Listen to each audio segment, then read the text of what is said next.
امتیاز کا گھر main road کے بالکل نزدیک تھا، بس ایک سروس روڈ عبور کیا اور سامنے بس اسٹاپ۔ وہ لوگ اس علاقے میں لگ بھگ 10 سال سے رہائش پذیر تھے۔ شروع میں یہاں آبادی کم تھی، مگر صرف چند سال کے عرصے میں یہ علاقہ بھی شہر کے دوسرے علاقوں کی طرح گنجان آباد ہوتا چلا گیا۔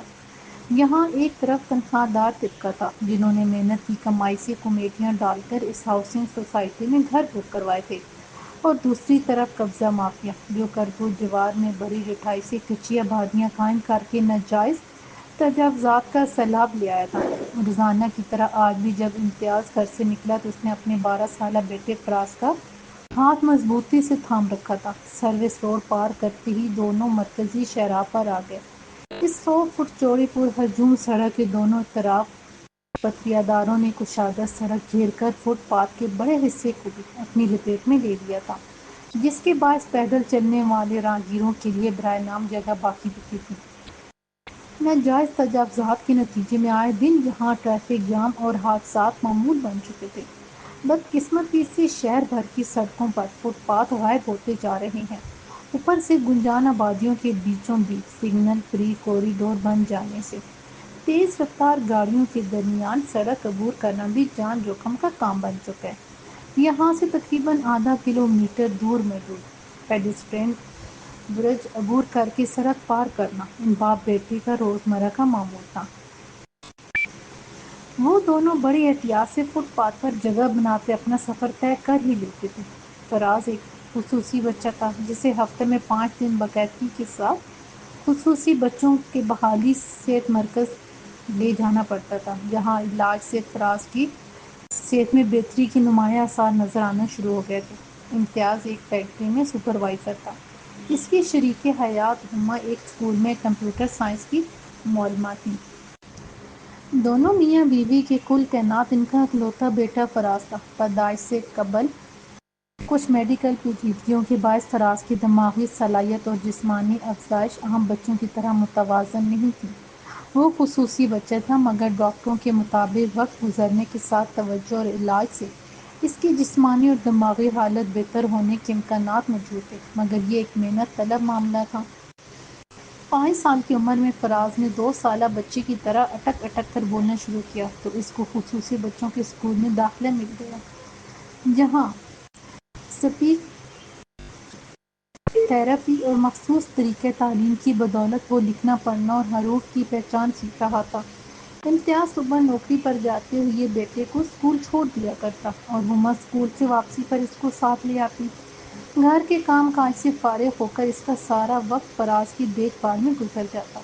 اس نے بیٹے کا رجحان دیکھا تو گھر میں کمپیوٹر پر مختلف سافٹ ویئرز کے ذریعے اس کو ڈرائنگ سکھانے لگی۔ 8 سال کی عمر میں جب فراز خود کمپیوٹر آن کر کے بہت اچھی ڈرائنگ کرنا سیکھ گیا تو ماں باپ کا دل خوشی سے جھوم اٹھا۔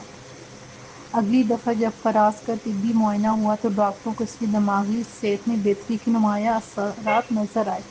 اس بار انہوں نے دماغی صحت کے ساتھ جسمانی صحت کی بہتری کے لیے والدین کو فراز کے کھیل کود میں حصہ لینے کی تجویز دی تھی۔ امتیاز کے گھر کے نزدیک ایک بڑا میدان تھا۔ سرکاری نقشے میں یہ جگہ تفریحی پارک سے منسوب تھی، مگر انتظامیہ کی غفلت کی وجہ سے یہ پارک ہیرونچی افراد اور علاقہ بھر کے پیشہ ور گداگروں کی جنت بن کر رہ گیا تھا۔ کچھ خانہ بدوشوں نے بھی یہاں ڈیرے ڈال دیے اور رہی سہی کسر علاقہ مکینوں نے پوری کر ڈالی۔ پارک کے کونے میں علاقے بھر کا کوڑا کرکٹ پھینکا جانے لگا تو ایک وسیع کچرا کنڈی بھی وجود میں آ گئی۔ کچھ عرصہ بعد یہاں ہفتہ کے بیشتر دن مختلف بچت بازار لگنے لگے۔ کھیلوں کے میدان بھی کمرشلائز ہو کر قبضہ مافیا کے زیر تسلط آ چکے تھے۔ جب یہاں عام بچوں کے لیے کھیل کود کی جگہ ختم ہو گئی تو فراز جیسے خصوصی بچے کی تو بالکل بھی گنجائش نہیں تھی۔ امتیاز نے معلومات حاصل کی تو گھر سے کچھ فاصلے پر معذوروں اور خصوصی بچوں کے بحالی صحت کا مرکز ڈھونڈ نکالا، جہاں کھیل کود کے ساتھ مختلف ذہنی اور جسمانی مشقوں کی سہولیات بھی میسر تھیں۔ وہ روزانہ فراز کو باقاعدگی سے مرکز لے جانے لگا۔ کچھ ہی عرصہ میں فراز نے تمام مشقیں کامیابی سے ازبر کر لی تھیں۔ یہ دیکھ کر امتیاز کا دل جھوم جاتا کہ جب مرکز میں کوئی دوسرا بچہ ورزش کے دوران غلطی کرتا تو فراز کسی انسٹرکٹر کی طرح انہیں گائیڈ کرتا۔ وہ بچہ دونوں میاں بیوی کی آنکھ کا تارا تھا، ان کی محنت رنگ لا رہی تھی۔ 15 سال کی عمر میں فراز کی دماغی حالت 10 سالہ بچے کے برابر ہوئی تو بہتری کے نمایاں آثار نظر آنا شروع ہو گئے۔ بچے کا بہتر مستقبل ہر ماں باپ کی امید ہوتا ہے۔ ان میاں بیوی نے بھی امید کا دیا جلا کر نئے خواب دیکھنا شروع کر دیے۔ اب اکثر ان کی گفتگو کا موضوع بس یہی رہتا: تمہیں کیا لگتا ہے ہمارا بیٹا آگے چل کر کس شعبے کا انتخاب کرے گا؟ امتیاز بیوی سے پوچھتا: میرا بیٹا جس شعبے میں بھی جائے گا کامیابی اس سے قدم چومے گی۔ ہما تصور میں بیٹے کو جوان ہوتا دیکھ کر خوشی سے نہال ہو کر جواب دیتی: ویسے بھی وہ اپنے بچے کو مستقبل میں آرٹ ڈیزائنر کے روپ میں دیکھ رہی تھی، جبکہ امتیاز کو اپنے بیٹے کے اندر ایک بہترین فزیو تھراپسٹ نظر آ رہا تھا۔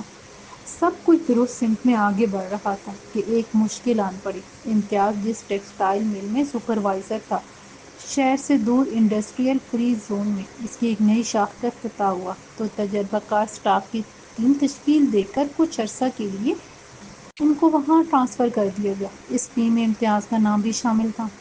نئی ذمہ داریوں کے ساتھ ترقی، بونس اور تنخواہ میں بھی اضافہ بظاہر اچھی خبر تھی، مگر ساتھ ہی امتیاز کی مشکلات میں اضافہ ہو گیا۔ نیا سیٹ اپ تھا، ہر روز یہ چھٹی میں دیر ہو جاتی، وہ صبح سویرے گھر سے نکلتا اور واپسی پر رات ہو جاتی۔ شہر میں ٹریفک کا بھی برا حال تھا، بے ہنگم ٹریفک کی روانی میں خلل آتا تو بہتری میں گھنٹوں لگ جاتے۔ اس پریشانی سے بچنے کے لیے کمپنی نے اسٹاف کے لیے فری زون کے نزدیک ہی بیچلرز اکاموڈیشن کا انتظام کر دیا۔ تب کئی لوگوں نے وہیں رہائش اختیار کر لی اور ہفتہ میں 2 دن ویکینڈ پر گھر جانے لگے، مگر امتیاز کا سارا کاروبار زندگی درہم برہم ہو کر رہ گیا تھا۔ اس مصروفیات میں اپنے بچے کی دیکھ بھال اس کے بس سے باہر تھی۔ بعض اوقات تو وہ جھنجھلا جاتا تھا: آخر کیسے ہوں گے سارے کام؟ فراز کا سینٹر جانا بہت ضروری ہے اور میرا وقت پر دفتر پہنچنا بھی۔ ایسے میں ہما آگے بڑھ کر اس کی ساری ذمہ داریاں خود سنبھال لی، جس میں فراز کو بحالی مرکز لانا لے جانا بھی شامل تھا۔ ارے جناب، آپ کیوں پریشان ہوتے ہیں؟ میں روزانہ اسے اسکول سے لے کر تو آتی ہوں، صبح چھوڑنے بھی چلی جایا کروں گی، آپ ٹینشن نہ لیں۔ وہ بڑی ہمت اور مستقل مزاجی کا مظاہرہ کر رہی تھی، مگر نہ جانے کیوں آج کل تھکن زیادہ ہونے لگی۔ دراصل کچھ دنوں سے گرمی کی شدت کے ساتھ لوڈ شیڈنگ میں بھی اضافہ ہو گیا تھا۔ گھروں میں بجلی نہیں تھی، جبکہ دوسری طرف سڑکوں پر پتیاداروں کے ٹھیلے پوری رات بھر کی کمکموں سے جگمگا رہے ہوتے۔ انہوں نے بجلی کی پول سے براہ راست غیر قانونی کنڈے ڈال رکھے تھے۔ فٹ پاتھ پر جا بجا بجلی کے تاروں کا جال بچھ گیا تھا۔ متعلقہ محکمے کی کالی بھیڑوں نے سب کا ہفتہ باندھ رکھا تھا۔ آج بھی ہما کو اپنی طبیعت گری ہوئی محسوس ہو رہی تھی، لیکن فراز کو لے جانا بھی ضروری تھا۔ ایک تو کام کی زیادتی، اس پر سخت گرمی۔ واپسی میں ہما کو چکر آیا اور وہ وہیں سڑک پر گر گئی۔ فراز نے فوراً ہی بیگ سے بوتل نکال کر ماں کے چہرے پر چھڑکا۔ تب اس کو ہوش آیا۔ پانی پی کر اس نے کھڑے ہونے کی کوشش کی تو ہمدردی میں کئی ہاتھ سہارا دینے کے لیے آگے بڑھے، مگر اس سے پہلے فراز آگے بڑھ کر ماں کا سہارا بن گیا تھا۔ ہما کا دل خوشی سے نہال ہو رہا تھا۔ ایک عرصے سے فراز ماں باپ کی انگلی پکڑ کر چلنا سیکھ رہا تھا، مگر آج وہ ماں کا سہارا بن کر اسے گھر تک لایا تو وہ اپنی تکلیف بھول کر بار بار مسرت سے بیٹے کو دیکھ رہی تھی، جو قد میں اس کے برابر آ گیا تھا۔ امتیاز کے آنے پر ہما نے دل میں پیش آنے والا واقعہ اس کو سنایا تو وہ بھی خوشی سے نہال ہو گیا۔ مجھے تو یقین ہی نہیں آ رہا تھا کہ فراز اتنی حاضر دماغی بھی دکھا سکتا ہے۔ ہما کے لہجے میں خوشی کے ساتھ بے یقینی سی حیرت بھی تھی۔ ارے بھائی، اب تم یقین کر لو، اللہ نے ہماری سن لی ہے، تم دیکھنا ہمارا بیٹا مستقبل میں کیا کیا کارنامے انجام دے گا۔ امتیاز کے انداز میں ایک باپ کا فخر جھلک رہا تھا۔ دونوں میاں بیوی کو یقین تھا کہ فراز آگے چل کر بڑھاپے میں ان کا سہارا ضرور بنے گا۔ دوسرے دن چھٹی تھی۔ امتیاز ضد کر کے ہما کو طبی معائنہ کے لیے کلینک لے گیا تو چیک اپ کے بعد لیڈی ڈاکٹر نے خوشخبری سنا دی۔ ہما 15 سال بعد دوبارہ امید سے تھی۔ ڈاکٹر کے بقول اس کو شروع میں بہت احتیاط سے کام لینا تھا۔ یوں طویل عرصے میں پہلی بار فراز کی بحالی صحت کی مشق اور خصوصی تعلیم میں تعطل آ گیا تھا۔ ڈاکٹر نے ہما کو مکمل آرام کی ہدایت کی تھی۔ امتیاز کو بھی لمبی چھٹی ملنی مشکل تھی۔ ایسے میں اس نے محلے کے رات کے چوکیدار کے ذریعے مسئلے کا حل نکال لیا۔ جو مناسب معاوضے کے عوض روزانہ شام کے وقت فراز کو بحالی صحت کے مرکز لانے لے جانے پر راضی ہو گیا تھا۔ چند مہینے پہلے مرکزی شاہراہ پر پتھروں کے بیچ ایک آٹو مکینک نے اپنا ڈیرا جما لیا تھا۔ کام اچھا چل نکلا تو اس جگہ کئی ایک کار گیراج اور موٹر سائیکل کی ورک شاپ بھی وجود میں آ گئے۔ ساتھ ساتھ LPG گیس سلنڈر اور آئل چین والوں نے بھی یہاں ٹھکانہ بنا لیا۔ ٹائر پنچر والا تو 24 گھنٹے ہی دن رات بستر ڈال کر بیٹھ گیا تھا۔ روڈ پر ویسی جگہ تنگ تھی، اوپر سے ہر وقت مرمت کے لیے کھڑی آڑی ترچھی کاروں، موٹر سائیکلوں، کمپریسر یونٹ اور LPG سلنڈر نے جگہ گھیر کر سڑک پر گزرنے والی سواریوں اور پیدل چلنے والوں کی مشکلات میں اضافہ کر دیا۔ شام کے وقت اس روڈ پر بھاگ دوڑ مچی ہوتی تھی۔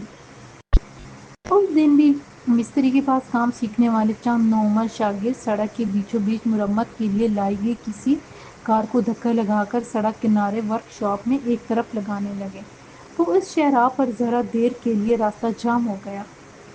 اس لمحاتی سے وقفے کے دوران چند کھلنڈرے نوجوانوں کی قیمتی ہیوی بائک بھی تیز ہارن دیتی ہوئی ان کے سر پر پہنچ گئی۔ بائک سوار عجلت میں تھے، ذرا سی دیر انتظار کی زحمت کیا اٹھانی پڑی۔ انہوں نے وقت ضائع کیے بغیر دنداتے ہوئے اپنی بائک تجاوزات سے گری اس شاہراہ کی فٹ پاتھ پر چڑھا دی، مگر عین اس وقت نہ جانے کہاں سے ایک نوعمر نوجوان ان کے سامنے آ گیا۔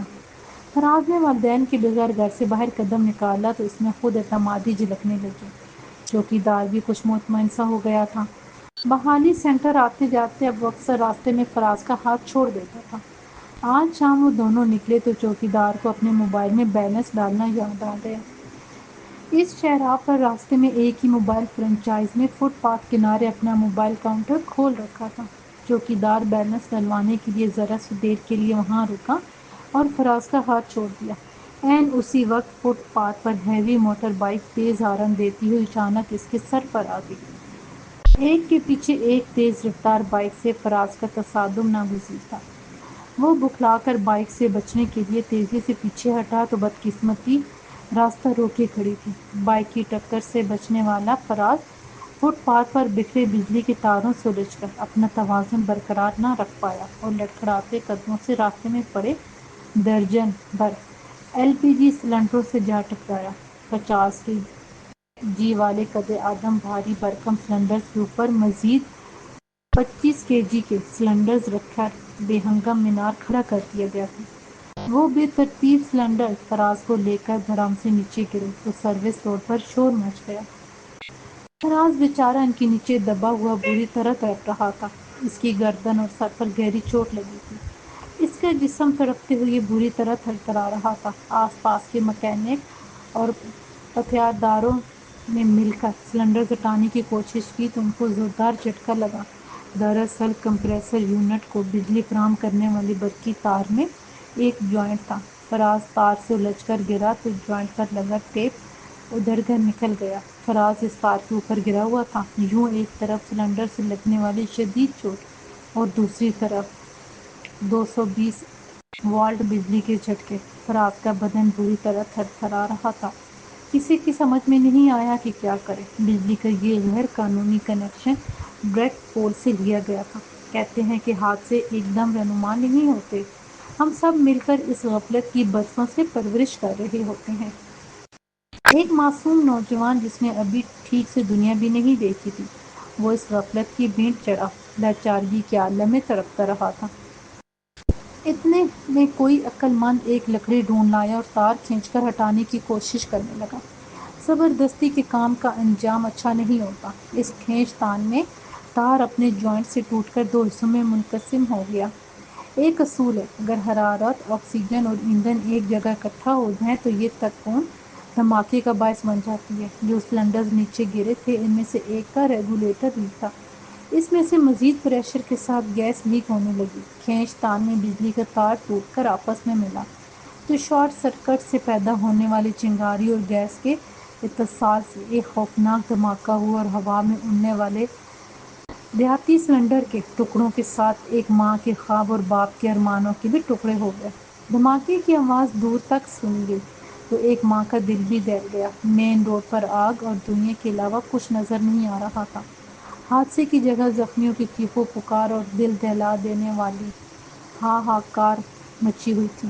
ہما کا دل وسوسوں کی آماج گاہ بن کر پھرانے لگا تو وہ گھبرا کر گھر سے نکلا۔ اتنی دیر میں سڑک پر رفاہی اداروں کی ایمبولینس جمع ہونے کے ساتھ ساتھ مختلف شہری اداروں کی ذمہ دار پولیس اور بم ڈسپوزل اسکواڈ والے بھی وہاں پہنچ چکے تھے۔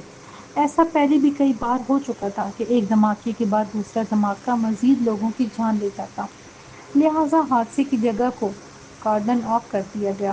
لاؤڈ اسپیکر پر لوگوں کو جائے حادثے سے دور ہٹ جانے کا حکم دیا جا رہا تھا۔ ہوما بھی گھر لوٹ آئی۔ کچھ دیر بعد ٹی وی چینل پر مختلف بریکنگ نیوز چل رہی تھی۔ ابھی تک حادثے کی وجوہات کا تعین نہیں ہو پایا تھا، مگر سوشل میڈیا پر افواہوں کا سیلاب امڑ آیا تھا۔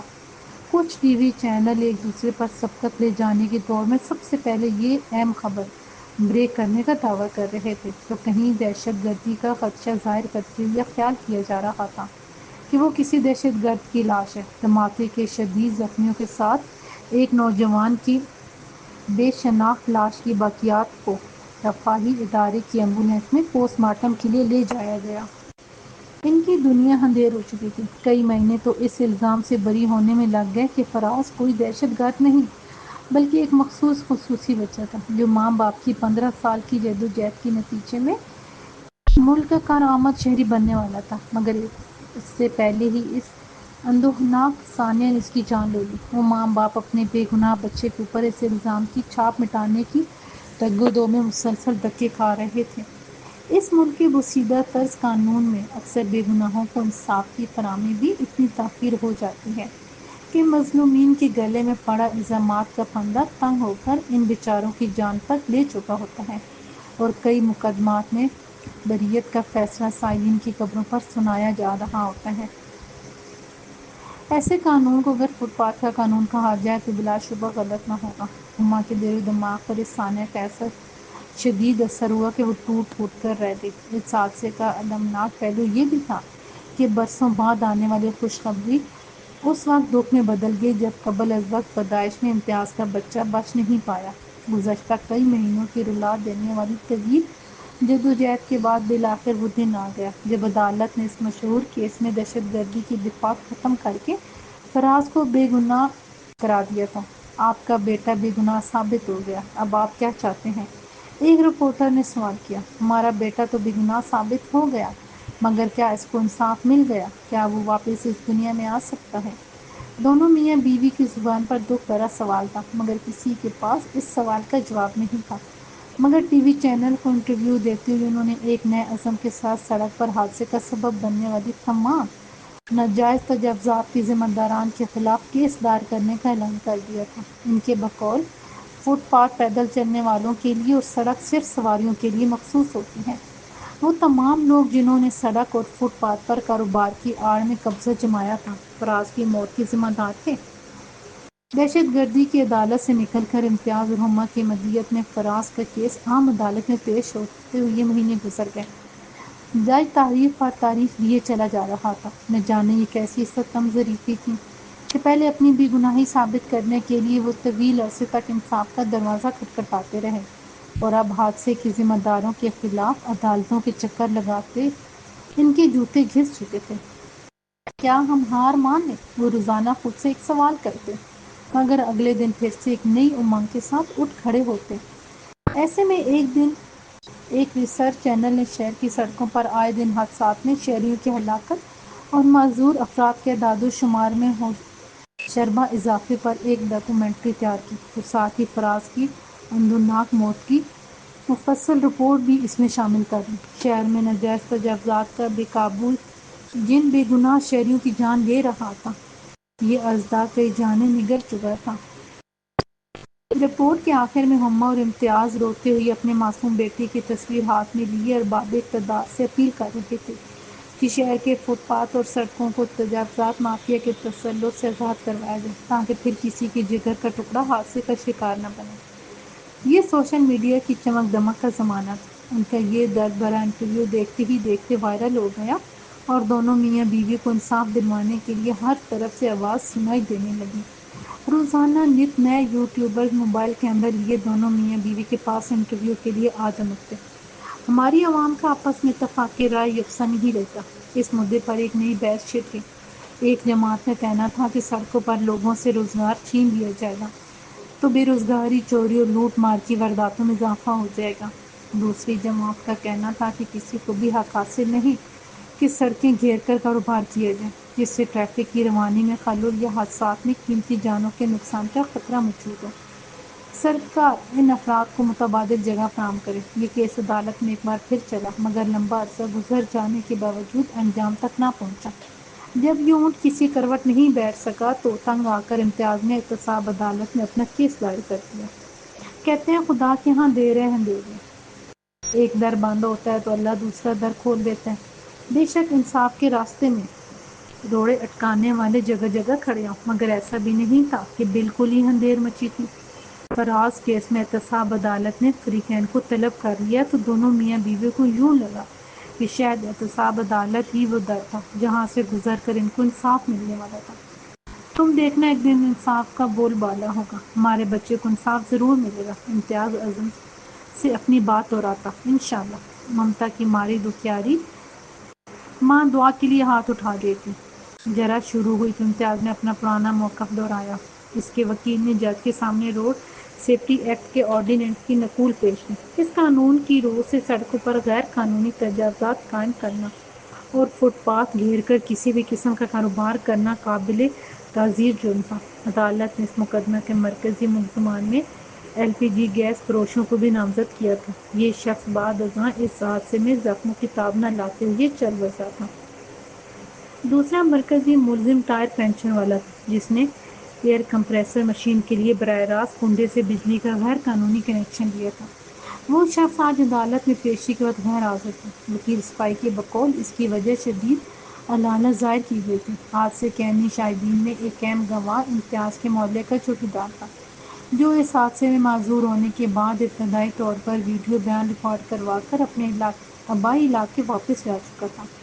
امتیاز کے وکیل نے عدالت میں حاضر ملزمان سے جرح کی تو معزز جج نے تمام افراد سے باری باری سوالات پوچھے۔ تم نے سڑک پر ورکشاپ کس کی اجازت سے قائم کی؟ محنت مزدوری کرتا ہوں، مائیں باپ اور تو کوئی جرم نہیں کیا، مکینک گڑبڑایا۔ پھر ان تمام پتیاروں سے ایک یہی سوال دہرایا گیا، جس کا مشترکہ ایک ہی جواب تھا، بچوں کے لیے روزی کماتے ہیں صاحب، غریب آدمی ہوں۔ سب نے ہی غربت کی آڑ میں ہاتھ جوڑ کر رٹا رٹایا ایک ہی جواب دیا۔ عدالت میں حاضر گواہان اور ملزمان کی جرح مکمل ہوئی تو جج نے غفلت کے مرتکب پائے جانے والے شہری اداروں کے ذمہ داران افسران کے ساتھ ٹائر پنچر والے اور فٹ پاتھ پر بائیک چڑھانے والے موٹر سائیکل سوار نوجوانوں کو حاضر کرنے کا حکم سنا کر اگلی تاریخ پر عدالت برخاست کر دی۔ جج کے جاری کردہ حکم نامے کا سمن متعلقہ اداروں تک پہنچا تو ان کے کان کھڑے ہوئے۔ واضح طور پر اگلی دفعہ معزز عدالت ان افسران اور عملے کی گوشمالی ضرور کرتی، لہٰذا علاقے کے ایس ایچ او اور شہری اداروں کے افسران نے مل بیٹھ کر اپنی جان چھڑانے کے لیے فوری کارروائی کا فیصلہ کر لیا۔ دوسرے ہی دن سرکاری اہلکار مشینری لائے اور سڑک سمیت فٹ پاتھ پر جہاں کہیں کیبن، ٹائر پنچر، کمپریسر اور پتھاروں سمیت جو سامان ہاتھ لگا ضبط کر کے ٹرکوں میں لاد کر لے گئے۔ بجلی کے محکمے والوں نے تمام غیر قانونی کنیکشن کاٹ دیے۔ بظاہر اس کارروائی کا الٹا نتیجہ نکلا اور سڑک پر کاروبار کرنے والے تمام افراد نے شہری اداروں کے آپریشن کے خلاف 3 روز بھوک ہڑتال کے نتیجے میں سڑک بلاک کر دی۔ کچھ مہینوں بعد الیکشن آنے والے تھے۔ موقع سے فائدہ اٹھا کر مختلف رنگ برنگی پارٹیاں بھی اس احتجاج میں کود پڑیں۔ ہمیں ووٹ دیا ہوتا تو کبھی ایسی صورتحال پیش نہ آتی، ایک سیاسی جماعت کا رہنما لاؤڈ اسپیکر پر چلا رہا تھا۔ ایک اور جماعت کے کارکن اپنی جماعت کے جھنڈے لیے احتجاج میں شامل، گلے پھاڑ کر ہڑتالی مظاہرین کے حق میں شدید نعرے بازی کر رہے تھے۔ اس مسئلے کو سبب بنا کر سب کو اپنے ووٹ بینک کی فکر پڑ گئی تھی۔ ایسے میں تجاوزات معافی نے تاجر اتحاد بنا کر دونوں میاں بیوی پر کیس واپس لینے کے لیے دباؤ بڑھانا شروع کر دیا۔ امتیاز اور ہما کو فون پر دھمکیاں ملنا شروع ہو گئی تھیں۔ پچھلی سماعت میں جج نے جن موٹر سائیکل سوار نوجوانوں کو حاضر کرنے کا حکم نامہ جاری کیا تھا وہ کھاتے پیتے بااثر خاندانوں کے آزاد خیال نوجوان تھے۔ اس شہر میں یہ رواج عام تھا کہ جب کبھی ٹریفک جام ہوتا تو موٹر سائیکل سوار فٹ پاتھ پر بائک چڑھا کر راہگیروں کے بیچ دنداتے ہوئے نکل جاتے۔ بظاہر یہ کام سی بات تھی، لیکن ان نوجوانوں کو اس کیس میں بطور ملزمان نامزد کیا گیا تو انصاف کو اپنے پیر کی جوتی سمجھنے والوں نے تجاوزات مافیا سے مل کر امتیاز اور ہما کو سبق سکھانے کا فیصلہ کر لیا، اور انہوں نے میری آتے پر آتے جاتے بازار سے گزرتے وقت ہراساں کیا جانے لگا۔ آدھی رات کو پتھراؤ کر کے گھر کے شیشے توڑ دیے گئے۔ انہیں پہلے بھی دھمکیاں مل رہی تھیں، مگر اس بار کھلم کھلا دشمنی نکالی جا رہی تھی۔ یہاں تک کہ کچھ دن بعد امتیاز کے گھر پر ہوائی فائرنگ بھی کی گئی۔ پولیس نے نامعلوم افراد کے خلاف ایف آئی آر درج کر دی، مگر حالات اس حد تک خراب ہوئے کہ دونوں میاں بیوی اگلی پیشی تک خاموشی سے یہ علاقہ چھوڑ کر کہیں اور منتقل ہو گئے تھے۔ امتیاز اور ہما اپنی کسی خیر خواہ کے گھر رو پہنچتے، دونوں کی ہمت جواب دیتی جا رہی تھی۔ وہ نہ جانے کب سے دھکے کھا رہے تھے۔ اس کیس کو واپس لینے کے لیے انہیں ہرجانہ کی پیشکش سمیت ڈرایا اور دھمکایا جا رہا تھا۔ امتیاز اپنی شریک حیات کی روز بروز گرتی ہوئی صحت دیکھ کر فکر مند تھا۔ فائرنگ والے واقعے کے بعد بیوی سے مشورہ کرنا مناسب سمجھا۔ کیا ہمیں کیس واپس لینا چاہیے؟ اس نے ہما سے پوچھا۔ ہرگز نہیں، کسی صورت بھی نہیں۔ وہ نقاہت کے باعث بستر پر لیٹی آرام کر رہی تھی۔ امتیاز کی بات پر بے اختیار تڑپ کر اٹھ بیٹھی۔ کسی ماں کے جگر کے ٹکڑے کو غفلت کی بھینٹ چڑھانے والے ذمہ داروں کو ہرگز معاف نہیں ملنی چاہیے۔ میں انہیں کبھی معاف نہیں کروں گی۔ اس نے قطعیت کے ساتھ دو ٹوک فیصلہ سنا دیا۔ حالات انہیں امید اور ناامیدی کے بیچ مجھدار میں بہا لے جا رہے تھے۔ ہما اپنے لگتے جگر کے دردناک موت کو یاد کر کے سسک پڑی۔ اب پیچھے ہٹنے کا راستہ نہیں بچا تھا۔ اس کی بات درست تھی، مگر امتیاز کی سمجھ میں نہیں آ رہا تھا کہ کیا کیا جائے۔ شروع میں جو لوگ زور شور سے ساتھ دینے کا وعدہ کر رہے تھے، اس صورتحال میں صلح صفائی کے دانشمندانہ مشورے بانٹ رہے ہیں۔ امتیاز باتوں باتوں میں شکوہ کرتا، بس اب تو اللہ ہی ہمارا مددگار ہے، جس نے ہمیں صبر و حوصلہ دیا، ورنہ اس سفر میں ہمارے ہمدرد کم اور دشمن زیادہ بنتے جا رہے ہیں۔ ہما بے بسی سے جواب دیتی۔ حالات ان کے خلاف جا رہے تھے۔ سچ کہا جائے تو معاشرے کا ایک بڑا طبقہ بدبودار منافقت کا چلتا پھرتا اشتہار بن چکا تھا۔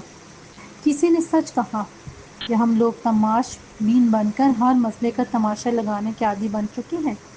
جہاں انصاف کے نعرے لگانا تو آسان تھا، مگر تقاضے پورے کرنا بہت مشکل۔ اس معاشرے میں انصاف بھی ایک ایسے اونٹ کی مانند تھا جو اپنی مرضی سے جس طرف چاہے کروٹ لے سکتا تھا۔ ایسے میں ہما اور امتیاز کی جدوجہد جہاز سے کم نہ تھی۔ کئی بار تھک ہار کر پیچھے ہٹ جانے کا خیال آیا، مگر اپنے لگتے جگر کی اذیت ناک موت پھر انہیں سچ کے راستے پر موڑ دیتی۔ انہیں اب اپنی جان کی پرواہ بھی نہیں تھی۔ اس دوران اگلی پیشی کی تاریخ آ گئی۔ احتساب عدالت کے جج نے کارروائی کے آغاز میں سب سے پہلے شہری ادارے کے متعلقہ افسران کو طلب کیا۔ کیا سڑکوں پر ناجائز تجاوزات کا خاتمہ آپ کی ذمہ داری نہیں؟ وکیل صفائی نے جگہ شروع کی۔ میں نے کئی بار افسران بالا کو باور کرایا، کارروائی بھی کی، مگر ہر بار سفارش سیاسی جماعتوں کے دباؤ اور تعلقات کے راستے کی دیوار بن جاتے ہیں۔ امن و امان کی خراب صورتحال کے پیش نظر تجاوزات کے خلاف آپریشن کئی بار منسوخ کر دینا پڑا۔ علاقہ کونسل نے سچ اور جھوٹ کی آمیزش سے اپنا دفاع کیا۔ اس بار جج نے پولیس کو بھی طلب کیا تھا۔ کیا امن و امان کی ذمہ داری آپ کی نہیں؟ یا آپ اس کام کے اہل نہیں؟ کیوں نہ آپ کی وردی اتار کر گھر بھیج دیا جائے؟ جج نے براہ راست علاقہ انچارج سے سوال کیا۔ ہمیں آزادی سے کام کرنے کی اجازت نہیں۔ کہنے کو ہمارے پاس اختیارات ہیں، مگر سارے آرڈرز اوپر سے آتے ہیں۔ ہم علاقہ سے ایک پان سگریٹ کا کھوکا تک نہیں اٹھوا سکتے۔ جس کو اٹھواؤ وہ کسی نہ کسی بااثر شخصیت کا حوالہ لے کر آ جاتا ہے۔ ایم پی اے، ایم این اے تک کی کال آ جاتی ہے، حتیٰ کہ بڑے پیمانے پر کارروائی کے آغاز سے پہلے ہی عدالت سے اسٹے آرڈر آ جاتے ہیں۔ ایسے حالات میں ہم کیا کریں؟ ہم خود غریب اہلکار ہیں، بچوں کا پیٹ بھی پالنا ہے۔ ایس ایچ او نے بھرپور جذباتی تقریر سے اپنا دفاع کیا۔ آخر میں بجلی کے محکمے کی باری آئی۔ وہ افسر تو صاف مکر گیا، کیونکہ ہر ہفتے باقاعدگی کے ساتھ جن پانچہ فروش ہتھیار دار پان سگریٹ، کیٹل اور دیگر حضرات سے نذرانہ وصول کیا جاتا، وہ لائن میں اور نچلے اہلکاروں کی جیب میں جاتا جس کا نہ کوئی ریکارڈ تھا نہ ثبوت۔ ویسے بھی کچھ دن پہلے علاقے کی تمام سڑکوں سے ناجائز کنیکشن ختم کروا دیے گئے تھے۔ آپ سڑکوں پر ناجائز کنیکشن کے خلاف انکوائری کریں، ذمہ داروں کے خلاف اگلی پیشی تک ایکشن لے کر رپورٹ جمع کرائیں، ورنہ سزا بھگتنے کے لیے تیار رہیں۔ جج نے افسر کی سرزنش کرنے کے موقع دے دیا۔ اس پیشی پر بھی نامزد موٹر سائیکل سوار نوجوان حاضر نہیں ہوئے تھے۔ پولیس کی اطلاع کے مطابق وہ نوجوان اعلیٰ تعلیم کے لیے ملک سے باہر جا چکے تھے، جبکہ کمپریسر کے مالک اور ٹائر پنچر والے کے بارے میں انکشاف ہوا کہ وہ اپنے آبائی علاقے فرار ہو گیا تھا۔ عدالت نے ماتحت تھانے کے انچارج کو معطل کر کے حکم سنایا تو انچارج نے ہر قیمت پر اگلی پیشی پر ملزمان کو حاضر کرنے کا وعدہ کر کے اپنی جان چھڑا لی۔ علاوہ ازیں فائرنگ کے معاملے میں ملوث افراد کے گرفتار ہونے تک امور امتیاز کو سیکورٹی فراہم کرنے کی یقین دہانی بھی کروائی گئی۔ زیرہ اور گواہان کے بیان سننے کے بعد احتساب عدالت نے اگلی پیشی پر فیصلہ سنانے کا اعلان کر کے عدالت برخاست کر دی۔ اس طویل جدوجہد کا نتیجہ آنے والا تھا۔ ہما اور امتیاز نے ہر قسم کے سیاسی اور سماجی دباؤ کے باوجود انصاف کے حصول کے لیے آخر وقت تک ہار نہیں مانی۔ مستقل مزاجی سے بس ایک ہی بات پر ڈٹے ہوئے ان کا نقطہ نظر واضح تھا: سڑکوں اور فٹ پاتھ کے لیے بنائے گئے قانون پر سختی سے عمل کر کے کئی قیمتی انسانی جانوں کو بچایا جا سکتا ہے۔ مصالحت کے لیے کی جانے والی کوششوں میں امتیاز اور ہما کا ہر فورم میں بس اب یہی جواب تھا۔ اگلی پیشی پر پولیس نے حسب وعدہ نامزد موٹر سائیکل سوار نوجوان کو احتساب عدالت میں حاضر کر دیا، جبکہ ٹائر پنچر والے کو مفرور قرار دے کر اس کی گرفتاری کے لیے دوسرے صوبے کے پولیس سے رابطہ کر لیا گیا تھا۔ وکیل صفائی نے نوجوانوں کے ڈرائیونگ لائسنس جج کے سامنے پیش کیے۔ ان تمام نوجوانوں کی عمر 18 سے 20 کے درمیان تھی۔ کیا آپ کو ڈرائیونگ لائسنس حاصل کرتے وقت ٹریفک کے قانون کا احترام نہیں سکھایا گیا؟ معزز جج نے نوجوان سے براہ راست استفسار کیا۔ کیا آپ نہیں جانتے کہ فٹ پاتھ پیدل چلنے والوں کے لیے مخصوص ہوتے ہیں؟ نوجوان اس ملک کا مستقبل ہے۔ کیا آپ سے یہی توقع رکھیں کہ ذرا سی جلد بازی اور غفلت سے اپنی اور دوسروں کی جان کو خطرے میں ڈال دیں؟ وہ نوجوان شاید شرمندہ تھے یا اداکاری کر رہے تھے۔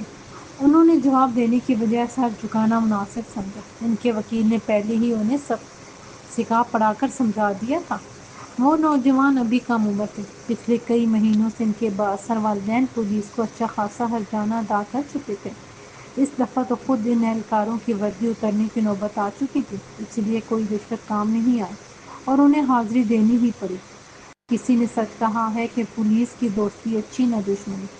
پچھلی دفعہ جج کے حکم کے مطابق بجلی کے محکمے نے بدعنوان اہلکاروں کے خلاف انکوائری کی تو بجلی کے پول سے کنڈے ڈال کر ہتھیارداروں کو براہ راست کنیکشن فراہم کرنے والوں کا جرم ثابت ہونے پر محکمانہ کارروائی کرتے ہوئے جرمانے اور قانونی چارہ جوئی کے اقدامات کی رپورٹ عدالت میں جمع کروا دی گئی۔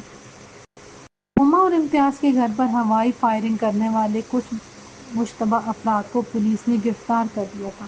عدالت نے غیر قانونی اسلحہ استعمال کرنے کی دفعات لگا کر ملزمان کے خلاف کیس بنا کر جیل بھیجنے کے احکامات جاری کیے۔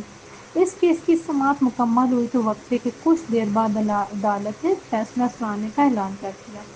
اس دوران جج نے ہما اور امتیاز سے علیحدگی میں ملاقات کی اور دونوں کی مشاورت سے فیصلہ محفوظ کر لیا۔ بالآخر وہ گھڑی آ گئی جب معزز عدالت نے اپنا فیصلہ سنا دیا۔ عدالت نے پولیس اور متعلقہ اداروں کو 7 دن کے اندر علاقے میں تمام غیر قانونی تجاوزات کا فوری خاتمہ کرنے کا حکم دے دیا۔ سڑکوں پر پتھاروں، کیبن، ورکشاپ اور خانچہ فروشوں کو بے دخل کر کے مستقبل میں ان کی سرپرستی کرنے والوں کو جرمانے اور قید کی سزا کا حکم سنایا گیا۔ مقدمے کا ایک مرکزی ملزم اللہ کی عدالت سے سزا پا چکا تھا۔ دوسرا مرکزی ملزم کمپریسر کے مالک کو اس کی غیر حاضری میں 5 سال قید سنائی گئی اور اس کو گرفتار کر کے مقامی عدالت میں پیش کرنے کا حکم دے دیا گیا۔ موٹر سائیکل سوار نوجوان ابھی کم عمر تھے۔ تاجر اتحاد سے مل کر ہوائی فائرنگ کر کے دھمکانے کے شبے میں جج نے ہما اور امتیاز کی رضامندی سے علاقہ تھانے داروں کو 2 سال تک ہر 6 مہینے بعد ان نوجوانوں کو اچھے چال چلن کا سرٹیفکیٹ جمع کروانے کا حکم دیا اور اگلی بار کسی قسم کی خلاف ورزی کی صورت میں سخت سزا کی سرزنش کر کے چھوڑ دیا گیا۔ 7 دن بعد عدالت حکم کے مطابق کارروائی مکمل ہوئی تو علاقے کے روڈ اور فٹ پاتھ تجاوزات سے پاک ہو چکے تھے۔ ہما اور امتیاز بھی یہی چاہتے تھے، لیکن اب ان کا اس علاقے میں دل نہیں لگتا تھا۔ وہ یہاں رہ کر کیا کرتے؟ ہر پل اپنے مظلوم بیٹے کی تصویر نگاہوں میں گھومنے لگتی تھی۔ انہوں نے گھر کا سودا کیا اور وہاں سے کہیں دور چلے آئے۔ دونوں نے وہ شہر ہی چھوڑ دیا تھا۔ 10 سال بعد امتیاز اور ہما پھر اسی سڑک کنارے فٹ پاتھ پر اپنے 6 سالہ بیٹے عماد کا ہاتھ مضبوطی سے تھامے کھڑے تھے۔ اللہ نے انہیں پھر اولاد کی نعمت سے نواز دیا تھا۔ آج فراز کی 10ویں برسی تھی۔ بیتے سالوں میں انہوں نے بہت صبر کیا، مگر بیٹے کی یاد میں انہیں بہت عتاب کیا، تو بالآخر آج ایک بار پھر وہ گود اجاڑ دینے والی اس خونی سڑک کو دیکھنے چلے آئے تھے۔ فٹ پاتھ پر کھوئے سے کھوا چل رہا تھا۔ گزرے 10 برسوں میں آبادی میں بے تحاشا اضافہ ہوا، تو آس پاس کے علاقوں کا نقشہ ہی بدل گیا۔ سڑک کنارے باقاعدہ پکی دکانیں بن چکی تھیں۔ پہلے سے کہیں زیادہ خانچہ فروشوں اور پتیداروں کا ازدحام تھا۔ وہ اپنی آنکھوں سے یہاں قانونی فیصلے کے مطابق تجاوزات کا مکمل خاتمہ دیکھ کر گئے تھے، مگر شاید کچھ عرصے بعد ہی عدالت کا حکم ہواؤں میں اڑا دیا گیا تھا۔ وہ حیرانی اور افسوس کے ساتھ وہاں کھڑے قانون کا مذاق اڑتا ہوا دیکھ رہے تھے کہ ایک ننگ دھڑنگ پاگل شخص ٹیکے لگاتا ہوا وہاں سے گزرا۔ وہ بدحال الف برہنہ تھا۔ پاگل کو دیکھ کر عماد گھبرا کر باپ سے چمٹ گیا۔ ہما اور امتیاز نے بھی بے اختیار منہ پھیر لیا۔ مقامی لوگوں نے کئی بار اس دیوانہ کو کپڑے پہنانے کی کوشش کی تھی، مگر وہ ہر بار اپنا لباس پھاڑ کر کپڑوں کی دھجیاں ہوا میں اڑا دیتا۔ پھر لوگوں نے بھی پرواہ کرنی چھوڑ دی۔ وہ سب اس کی بے لباسی کے عادی ہو چکے تھے۔ یہ شاید بے حس، اور جب کسی بے حس معاشرے میں انصاف کی دھجیاں بکھیر کر اسے بے لباس کر دیا جائے تو اس برہنگی سے شریفوں کو منہ چھپانا پڑ جاتا ہے۔ وہ دونوں میاں بیوی بھی شرم سے منہ چھپائے وہاں سے لوٹ آئے۔